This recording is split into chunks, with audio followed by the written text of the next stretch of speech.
What's going on, Excel fanatics? Verdexes here.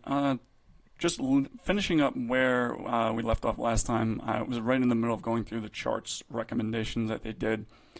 The last time we made there's a column chart here that we made, and we were just going to show how to do a trend line. When I right click, I mean, you can add a trend line right here, but I'm trying to select the chart and then chart tools. The tools tab. I don't know why I didn't see that. Yeah, so that will appear at the top of the Excel window. On the chart tools tab, click design. Then add chart element, trend line, chart element, trend line. Oh yeah, here you go. And what was the one they want?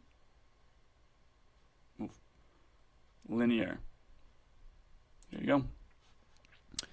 So yeah, so you can it helps you.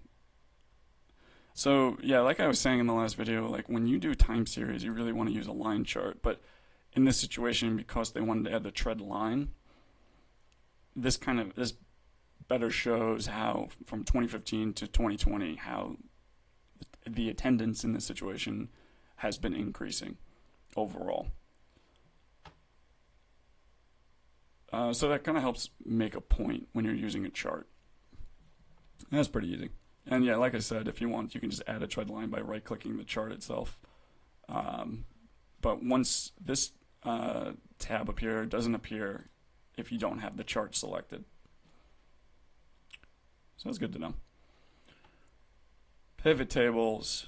This is really important for those who don't know. So summarize data with pivot tables. Look at the date, salesperson, product, and amount columns. Can you quickly identify which product is the most profitable? Or which salesperson is the leading seller? That's where the pivot table below can help. When we created the pivot table, we clicked a few buttons so that the data could be summarized. Now we know which product is the most profitable. Now you'll pivot the data so that you can find out which salesperson is the leading seller. Right-click any cell inside the pivot table, then click Show Field List. That's our pivot table. So just to make sure that I'm getting the right thing here. I mean, do I need to show field? Right-click any cell. Oh, yeah, sorry. I was wondering why I was getting confused. Yeah, so by default, the show field list, that's this section here. I mean, by default, it should just pop up, so I'm not really sure why you need to show it. But you can hide it. Just in case if you just need some room to kind of look at data. Like if you're on a laptop too, you sometimes don't really have enough space. So I just right-clicked again to show field list. Excuse me. The pivot table field pane appears.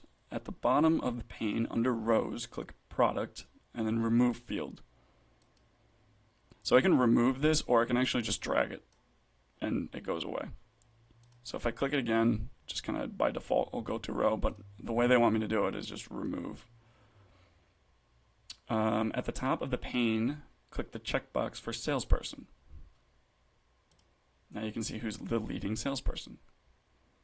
Anne. So you see how this is in the rows section, there's a column section.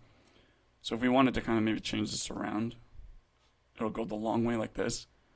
And say maybe if you wanted to add the product in here. So I can see specifically what product Anne was making the sales on. And I can switch that around too. So I can bring the salesperson back to this data in there. Well, there must have been something down there. And I switched it like that. Dive down. I missed this. I must have missed this on a few. Dive down for more details. Oh, and yeah, I'm going through this too quick. Oh, there's other things in here I missed. Look at that.